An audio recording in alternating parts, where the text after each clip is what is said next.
Suena esta sintonía, tenemos el Sanedrín ilustrado. Como cada viernes hablamos con Ramón Besay y Manuel Javois. Hola Ramón, ¿qué tal? Buenas noches.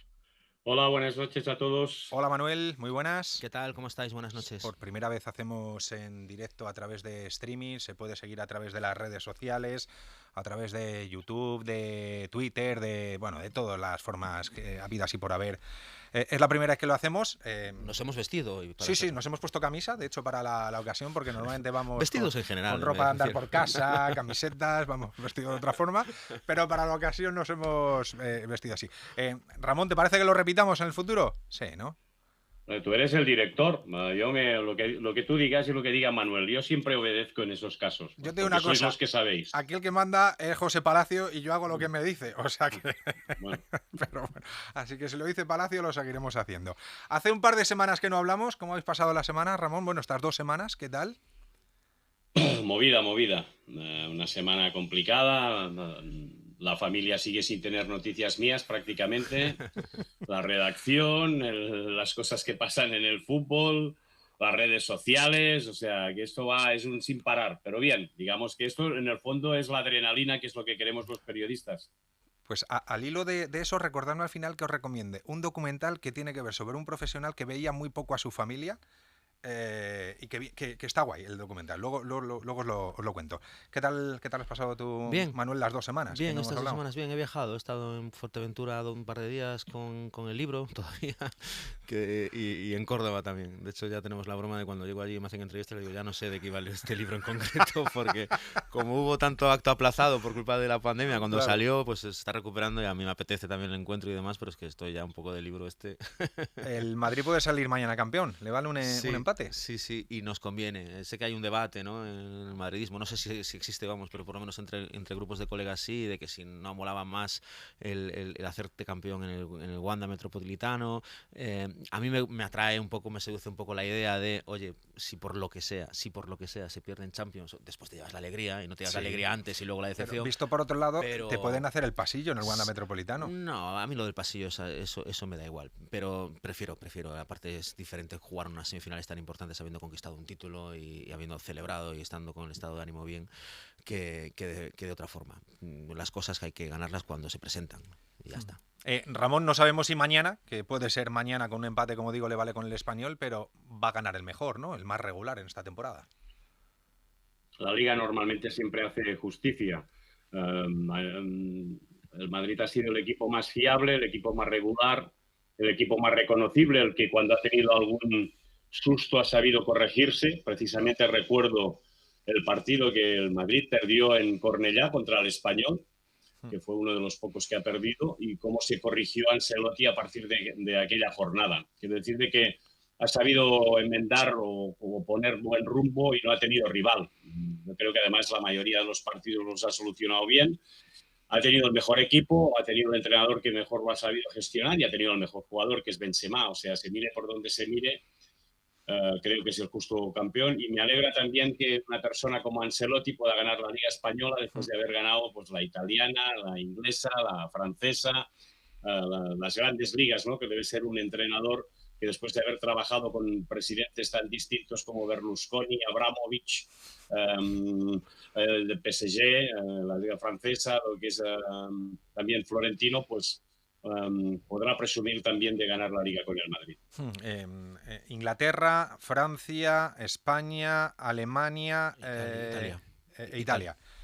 Italia, Si sí. lo hace Ancelotti, es el único en la historia que ha ganado 5 ligas, 5 competiciones Sí. domésticas en 5 países, en las 5 grandes europeas. Es la leche. Y con 5 plantillas muy diferentes y con 5 estilos de juego Claro, y diferentes y culturas, con o sea, 5 todo. culturas Claro. futbolísticas. Sí, que al final a lo que te enfrentas cuando sales fuera es a un cambio de cultura, un cambio de estilo de juego.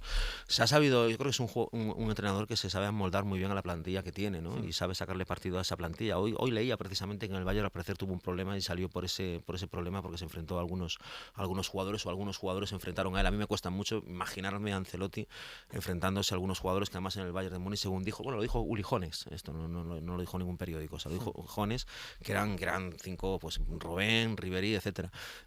Cuando realmente creo que es la principal virtud de Ancelotti, de hacerse con los vestuarios y de hacerles valer y de hacerles ver a todos los jugadores, y eso que en el Madrid esta temporada no ha habido una famosa segunda unidad muy clara, ha habido 2 o 3 jugadores que entraban y salían con más regularidad, pero no ha habido 5 o 6 que estaban en disposición de jugar, no le tembló la mano con... Mucho hemos hablado de que, joder, Ancelotti parece que está quemando la plantilla, está utilizando los mismos, no rota, le ha salido muy bueno, ha salido perfecto. Tiene una máquina en el aspecto físico, que creo que volvió, se había ido con Zidane porque creo que tuvo alguna diferencia con él, que era Pintus, y creo que ha vuelto, y este tipo tiene la plantilla ahora en primavera como se le ve a tope. Yo diría que por plantilla, perdona ya un momento solo, era el favorito, parecía el Atlético de Madrid, si tenemos en cuenta los fichajes que había hecho, y recuerdo que los pronósticos que hacíamos, había la opción después de mucho tiempo que el Atlético pudiera revalidar el título, y así no ha sido.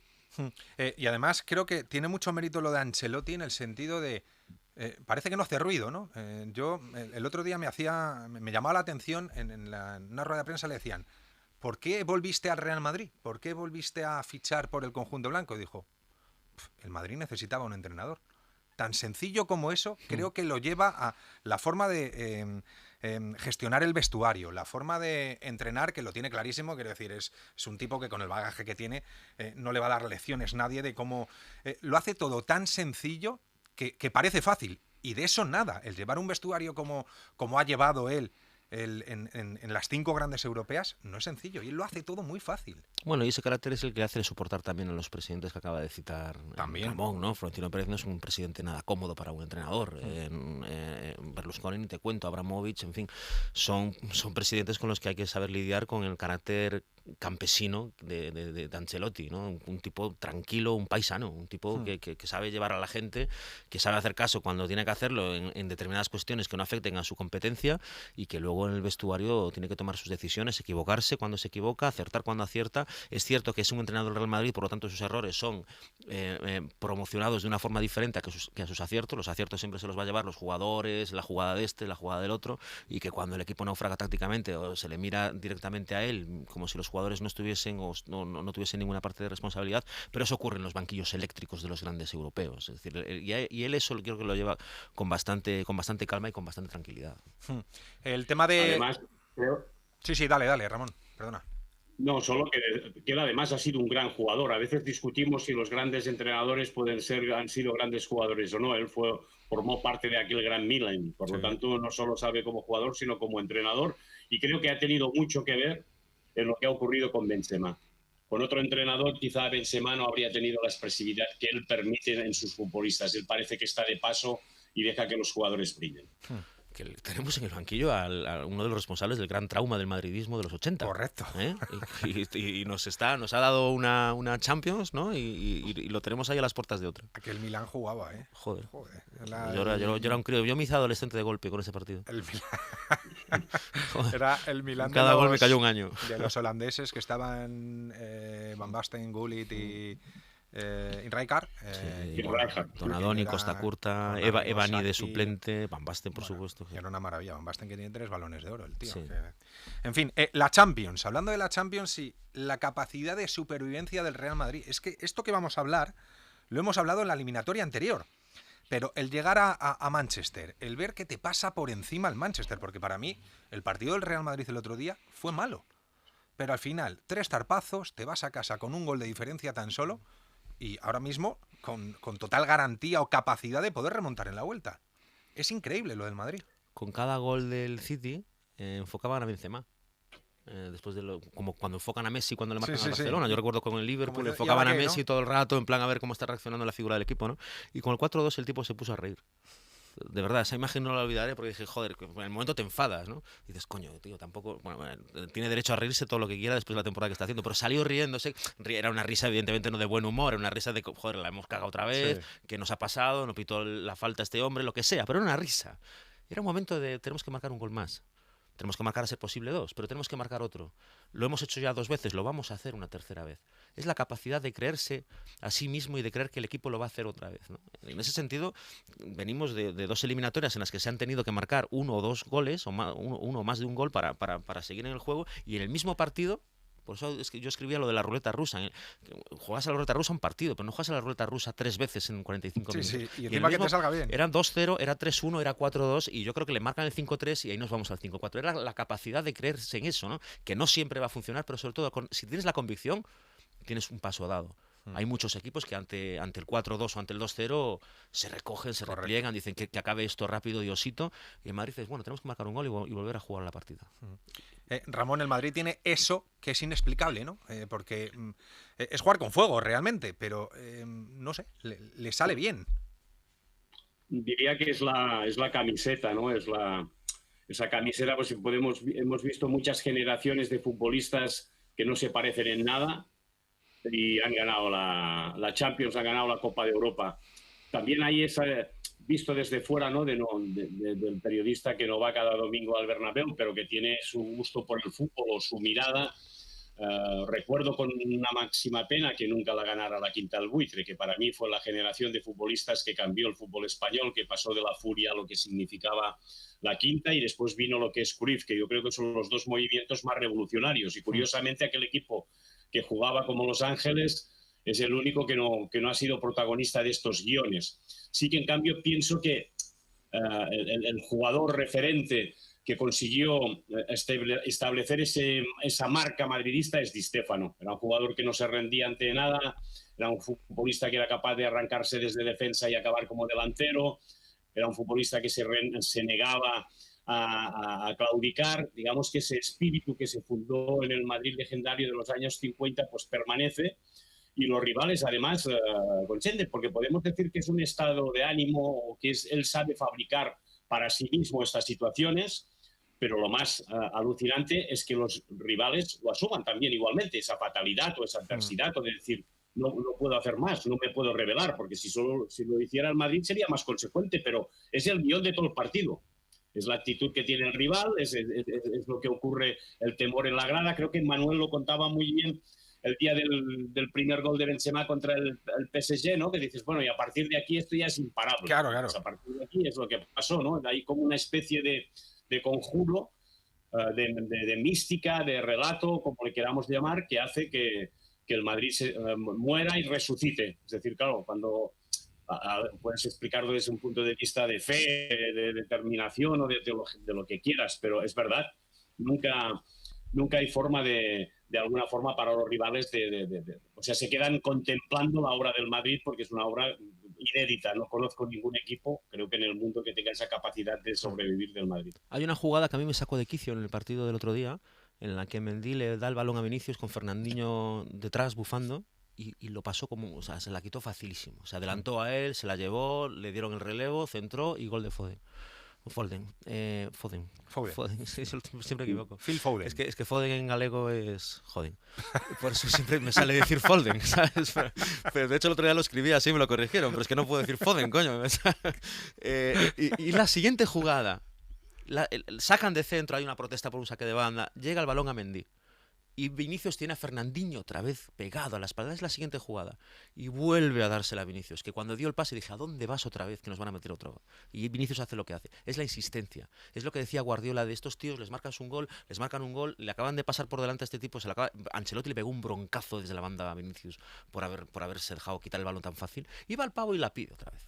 Y va el Mendy y se la vuelve a dar con Fernandinho otra vez en la espalda. Y acaba la jugada como acaba. Sí. Es esa insistencia. Es lo que acaba de decir Ramón. Es una especie de fe en la que... Imagínate lo que hubiera sido de Vinicius si otra vez Fernandinho se la vuelve a quitar. Sí, sale del campo, pero sale del campo con Ancelotti detrás. Drama total. Y luego por otro lado está... Dale, Ramón. Digo que por eso el Madrid no habla de estilos, o no habla de entrenadores, o no habla de jugadores. Creo que esto explica en parte el por qué es capaz siempre de imponer el sentido de club y la palabra Real Madrid por encima de cualquier otra. Mientras otros clubes tienen otra cultura, tienen otra mirada, tienen otras etapas, el Madrid siempre es el Madrid por los siglos de los siglos, ¿no? Como se diría, es decir, esté quien esté de presidente, esté quien esté de entrenador, esté quien esté de jugador. Y eso, cuando tú consigues tener una marca como esta, por más que haya presidentes que hayan tenido más trascendencia que otra, obviamente hablaríamos de Bernabéu y Florentino, que quizás son los que más entienden de esa capacidad que tiene el Madrid para marcar el timing de las cosas, pues es que no tiene nada que ver. El Madrid es así, ¿no? Y así que significa pues darle vueltas al Madrid, no darle vueltas a un entrenador, a un jugador, a un partido determinado, sino a lo que es la leyenda del Madrid. Y luego quiero destacar también el papel del Villarreal, me parece importantísimo. Un club como el Villarreal, tan pequeño pero tan grande a la vez.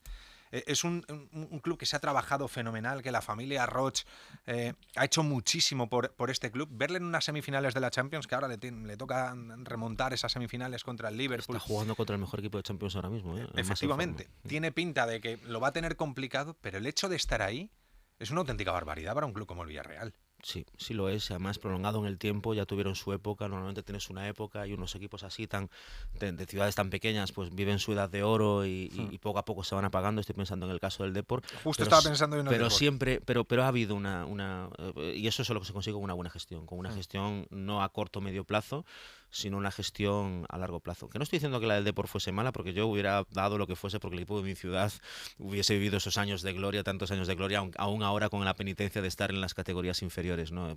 Eso compensa y marca una ciudad y una generación.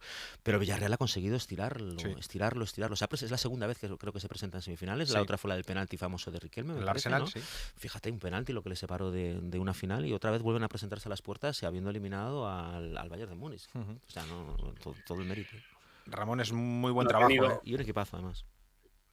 Sí, ha tenido la mala suerte o la desdicha de cruzarse con esa bestia que es hoy el Liverpool, ¿no? Es una máquina de matar. Yo no he visto un equipo con esa intensidad, esa agresividad. O sea, a la que pierdes el balón, pues cuando tienes el balón, mejor dicho, hay 11 tipos que van detrás tuyo. Y cuando no, pues no sabes ni dónde lo tienes.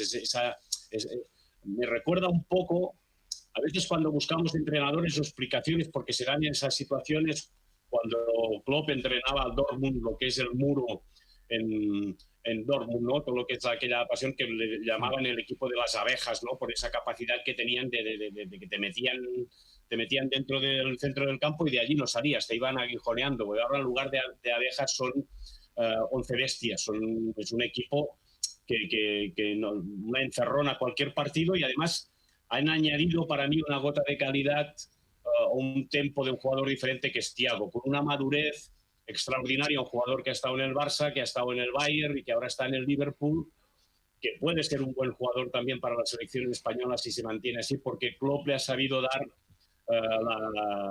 lo que le faltaba, que es quitarle ese pase de más que a veces hacía, y en cambio conectarlo con el equipo. Me parece ahora en este momento un equipo perfecto y que de alguna manera me sorprendió incluso como el City le empató en el partido de Liga de la Premier, los dos, que siguen ahí peleados los dos por el título de la Premier, porque en este momento para mí también creo que es el mejor equipo, el que está más en forma. Venimos del final de la final de la Copa del Rey. Para mí es uno de los fines de semana más bonitos que hay en nuestro país, el ver que se juntan las aficiones, que no hay incidentes, gracias a Dios. El que se resuelva en una tanda de penaltis me parece de lo más cruel. Para el que gana es fantástico, para el que pierde es terrible, pero a mí me da pena que la Copa del Rey, que antes era el colofón a la temporada, era el último partido del año, se le daba, yo creo, la importancia que tenía, ahora que está metido en mitad de la liga, con una jornada entre semana, justo antes de la final de la Copa del Rey, creo que de alguna forma se puede dar más valor a esta competición, que es preciosa. Yo, con que se celebre en España, ya me doy con un canto. Bueno, esa es otra, dale tiempo. Por eso. Que veremos, que a ver. En cualquier momento la tenemos fuera de España y con 40 aficionados por cada equipo que se puedan permitir el viaje. Con suerte. Pero sí, lo que dices, pues evidentemente. Yo creo que el final oficial, creo que siempre es la final de Champions, me parece. No sé si eso es inamovible o no sé cómo funciona, pero en España el partido hubiera sido más bonito de haber jugado una vez finiquitadas las competiciones locales, ¿no? Pero aún así yo creo que no importó, ¿no? El estadio lleno, la afición a tope. Es cierto que luego tienes que, imagínate un equipo que haya jugado esa final y que esté peleando por el descenso, que esté peleando por por entrar en Champions. Es decir, imagínate las circunstancias de haber ganado eso y celebrarlo con su justísima claro, medida, o nada. y con la afición aún pendiente de esta alegría. A lo mejor nos la tenemos que comer porque nos vamos a ir a segunda, en caso de que se haya dado alguna vez, que seguramente se haya podido dar o se vaya a dar en el futuro. Por eso precisamente es bueno que la Copa del Rey se celebre una vez acabada la Liga, para tener todo eso más o menos ya atado. Ramón, ¿a ti qué te parece? Es el torneo de la afición. O sea, estamos hablando mucho de espectadores y muchas veces poco de aficionados, de los que todavía van en el campo. Es el torneo que moviliza a las hinchadas. Es verdad que esta vez la gente del Betis pues ya estaba en Sevilla, ¿no? Pero los que se desplazaron de Valencia, es el movimiento de... Cuando tú ves, nos asombramos, por ejemplo, en Barcelona, de los 35.000 alemanes que llegaron con el Eintracht, y en cambio tú repasas las finales de Copa, es el escenario, es la movilización de las hinchadas, es el triunfo del factor campo, no del factor televisión. Y eso debería ser como un culto o como un acto de agradecimiento a la gente que sigue pagando su abono, a la gente que sigue guardando ese domingo, ese martes, la fecha que sea. Por lo tanto, toda la liturgia merece el punto y final, no un punto seguido ni un punto y coma. La Champions femenina...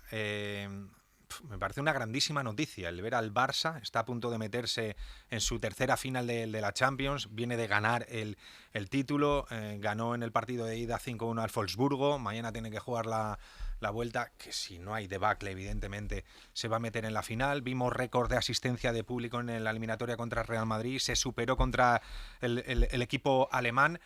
Creo que está creciendo como se merece el fútbol femenino en nuestro país. Además, creo que de una forma muy sana, que es muy importante para el desarrollo del... Porque hay una causa, es decir, la igualdad real, que se verá, por desgracia, dentro de muchos años, será cuando no haya ninguna causa. Correcto. Y se parezca, bueno, ya haya los tipos picos, pero ahora hay una sensación de solidaridad, de confraternidad entre las jugadores de los equipos, ¿no? Es decir, estamos peleando porque una competición tenga unas mismas condiciones y un mismo interés que la otra. Sí, un fin común. Y eso necesita precisamente de clubes como el Barcelona. Del mismo modo que en el fútbol masculino, cuando se crea la competición de la Copa de Europa, pues hay una serie de clubes que arrastran a los demás y se convierten en clubes grandes y funcionan un poco a modo de banderín de enganche, ¿no? Y en el fútbol femenino mundial, el Barcelona es un banderín de enganche, un banderín al que se ven reflejadas muchísimas jugadoras de muchísimos equipos. Y eso es el resultado, ya lo hemos hablado aquí los tres en otras noches, de una cultura que se ha mamado durante muchos años y que hay muchísimo trabajo detrás. A veces hay mucho trabajo detrás y no hay resultados. Y la gente se cansa, los clubes desisten, dicen esto, no, deja paso, porque lo que estás haciendo es estructuralmente importantísimo, que no solo tiene que ver con el deporte, sino que con la sociedad en general. Esto va a llevar tiempo, pero en el momento en que eclosione, en el momento en que esto estalle, de repente tienes una entrada en el Camp Nou que no ha tenido el equipo masculino toda la temporada. Pues fíjate, para lo que ha valido todo este trabajo. Sí. El Barcelona ha creído en ese proyecto, lo ha desarrollado y además juega muy bien a fútbol. Otra cosa es que decir, bueno, es que no vale la pena o los partidos son aburridos. Y ha obligado, pues para un equipo con el Madrid, recuerdo perfectamente la eliminatoria de cuartos, a jugar bien a fútbol, a intentar competir bien, a ser más rival, por ejemplo, que el Wolfsburgo en muchos momentos. La Liga, aunque la clasificación diga lo contrario, ha habido partidos mucho más apretados. Bueno, depende cómo se mida. Si lo midamos otra vez con audiencias, alguien dirá, pues bueno, las audiencias que tienen los partidos del fútbol femenino pues todavía no son relevantes. Miremos las entradas y miramos pues que no es lo mismo jugar en el Johan Cruyff, donde la media de espectadores, si no estoy equivocado, son de 3.000 frente a los dos partidos que se han jugado en el Camp Nou, que han repasado los 90.000, pues sí, podemos estar discutiendo hasta qué punto ha sedimentado toda esa tarea. Pero yo creo que a nivel de aficionados, a nivel de escuelas, a nivel de las jóvenes de hoy día, a nivel de incluso de sponsorización y de ventas, creo que en los últimos datos que había de la tienda del Barça se vendían casi tantas camisetas de Alexia Putellas como de Pedri. Pues fíjate. O sea, esto está calando. Luego veremos hasta dónde llega, pero creo que sí que la sensación de ver en Barcelona es muy normal ahora ver con camisetas de Aitana, sí. De Alexia, de Jenny, de muchos jugadores, ¿no? Y las cosas bien hechas, porque creo el Barça que además de jugar bien o no, la tarea de Márquez Zubizarreta como director deportivo, como ha sabido fichar pues a Hansen, que la gente pues normal no sabe por qué sí Hansen y en cambio no otro tipo de jugadora. No sé, ir al mercado, saber buscar las jugadoras que marcan la diferencia, ver por ejemplo la evolución de Jenny Hermoso, que ha pasado de ser goleadora a ser jugadora de equipo. O sea, están pasando cosas y te lo pasas bien, y que las jugadoras se las entrevistan y empiezan a hablar de cosas que hasta ahora parecían tabú. Esta semana, por ejemplo, había una entrevista en El País de Rolfo que hablaba de la regla, de lo que significa para una chica jugar con la regla, tener que hablarlo con el entrenador, qué pausas de entrenamiento hacen, las lesiones que tienen las mujeres, que son más que de los hombres porque tienen una anatomía diferente y tienen más lesiones de cruzados. O sea, empezamos a hablar sin pudor y hablar con grandeza, hablar como se tiene que hablar. Eso yo creo que socialmente es uno de los mayores pasos que se han dado en los últimos tiempos. Pues sí, el normalizar todo esto, y el día que ya no tengamos que hablar como de forma excepcional de este tipo de cosas será cuando se haya normalizado y se haya integrado de forma total en la sociedad. ¿Habéis leído o visto algo interesante en los últimos tiempos? ¿Habéis tenido tiempo o nada? Yo estoy muy alucinado con una serie, Servant. Servant, no la tengo localizada. Shyamalan, el director, ¿Sí? ¿no? Una premisa estupenda que no voy a contar porque la reviento, la serie. Hombre, pero, pues no digo la sinopsis, es mejor que entres en la serie sin leerla. Sí, un matrimonio que espera, esto lo puedo contar, que espera la llegada de una niñera para que se haga cargo de su bebé porque ella vuelve al trabajo, que es una presentadora de noticias, él es un chef, además hace platos y demás, y tal, y ayer la vi. No es rollo La mano que me hace la cuna ni nada de eso, ¿no? No, se puede contar Shyamalan, terror psicológico, muy sutil y tal, pero hay un par de escenas de cuidado, ¿no? Sí, pues la empecé ayer, ahora que me lo dices, y ya me comí ahí 4 o 5 episodios en los que no escribí ni trabajé, efectivamente. Para eso valen las series. ¿Y tú, Ramón? Pues mira, yo no salgo del rollo deportivo. Hombre, Jesús Roldán. No tengo la mirada ni la grandeza que tenéis vosotros. Y me concentro en cosas más mundanas, pero tengo un libro que es extraordinario, que es Jesús Roldán Eterno, Vida y Muerte de una Leyenda. Un jugador de waterpolo, un portero, el mejor jugador de waterpolo de todos los tiempos, diría yo. Y en el trato personal, encantador. Y nadie se había atrevido hasta ahora a contar la leyenda y el mito de Roldán, ¿no? Porque, bueno, habla de dos cosas, que es del suicidio, y habla también de las drogas, y habla de esas cosas de un deportista extraordinario y de una generación que algún día lo compartiré con Manuel, que de eso sabe mucho, ¿no? A nivel de deportes, yo creo que es como una generación de estas malditas y al mismo tiempo heroicas, ¿no? Que tienen todo, tienen lo de trágico, tienen lo del éxito. O sea, podría ser literaria, podría ser musical, podría ser aquella selección de waterpolo española, la última que ha conseguido un oro olímpico en Atlanta. Estaba trufada de jugadores carismáticos, legendarios, y encabezados sobre todo por su portero, José Roldán. Por tanto, me estoy pasando pipa, que ya estoy acabando el libro y lo he empezado hoy mismo. O sea, que fíjate. Bueno, pues yo voy a recomendar un documental que se llama Torn, lo han traducido al español como Desgarrados. No sé si os gusta el tema de la montaña, el alpinismo y todo este tipo de rollo, pero verlo. No, hacerlo, claro, es otra movida. Cuenta la historia de la vida de Alex Lowe, que fue uno de los alpinistas más importantes de la década de los 80 y de los 90. De hecho, él muere en una avalancha en el 99 en el Sisa Pagma, en el Himalaya, una de las montañas más cabronas, podríamos decir, de los 14 miles que hay. Y entonces en esa avalancha él muere, él tiene 40 años en ese momento. Y claro, un alpinista normalmente cuando tiene esa edad no tiene ni familia ni hijos. Quiero decir, normalmente el alpinismo es un deporte, una profesión, porque él era profesional además, él trabajaba con North Face, que te requiere el estar muchísimo tiempo fuera de casa y no es habitual. Puedes tener pareja, Pues él estaba casado y tenía 3 niños. Y él cuando muere, el niño mayor tiene 10 años, el mediano creo que tiene 5 y el pequeño tiene 2. Y en 2016 aparecen sus cuerpos, el suyo y el de cámara, porque hasta entonces no habían aparecido, habían desaparecido en la avalancha.